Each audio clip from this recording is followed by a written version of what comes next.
Coffee, tea, juice. Tinapay. Di ba, tubig na lang po, ma'am. So, Ezekiel, ano ba trabaho mo? Writer po. Oh, great! Writer! Saan ka nagsusulat? Sa tabloid po, sir. Tabloid? Ako, ma'am. May asawa ka na ba? Meron na po, ma'am.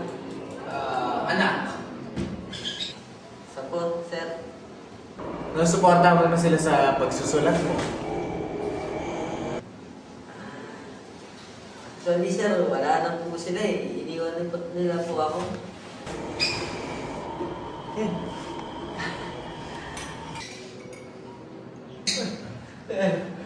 Nagbago na po ako. Nagpakatino na po ako.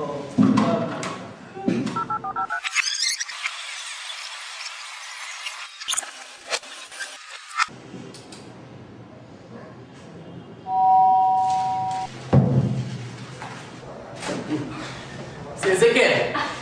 Pasok! Tuloy ka. Sir, exercise muna kayo, sir. Okay.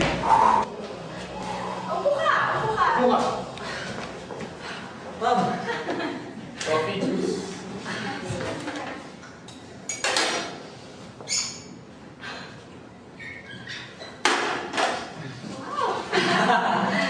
So, fitness trainer ka pala? Yes, ma'am. Friend. Actually, sir, what, sir? 2 years na ako, sir. Good for you. Hindi, marami na kayong anak. Sir, mababa daw po yung sperm count ko.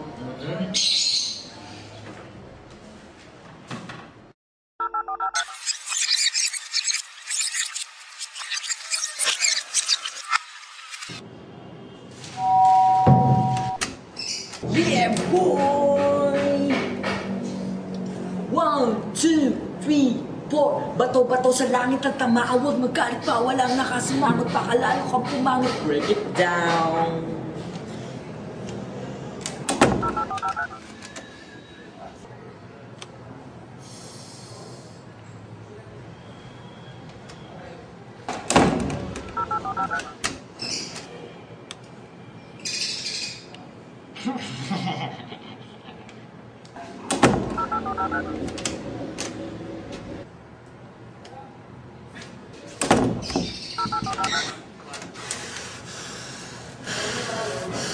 Tangina nyo!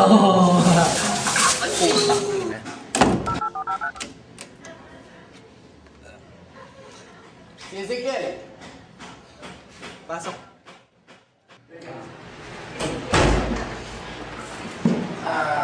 Ezekiel!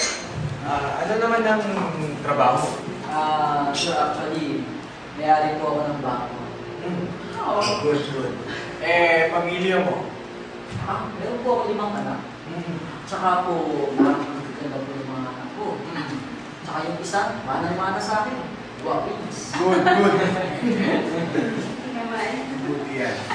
Ikaw, juice? Coffee? Sige po.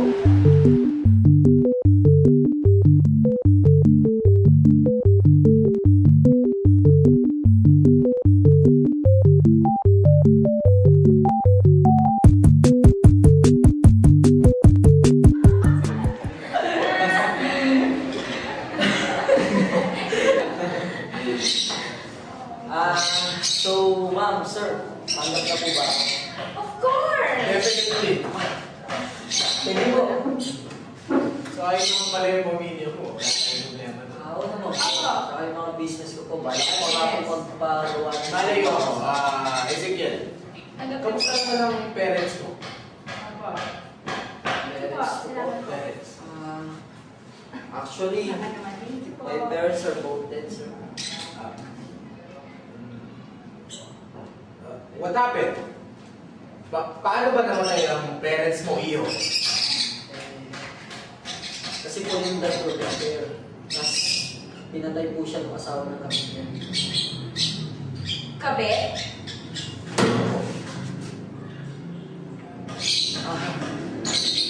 Mother ko naman po, sobrang depressed. Nag-victim po siya sa harap namin. Nakita ko po lahat yun. Hindi totoo yan! Aloko ka! Hindi totoo yan! Imposible! Hindi po ako tinuruan magsinungaling ng mga magulang ko. Hindi! Ito po sinasabi ko. Mahal kita. Hindi kita iwan.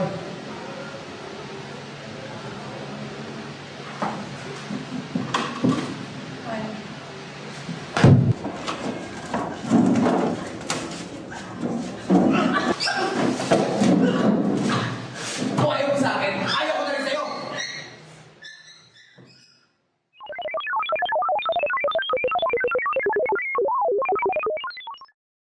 As logic stands, you couldn't meet a man who's from the future.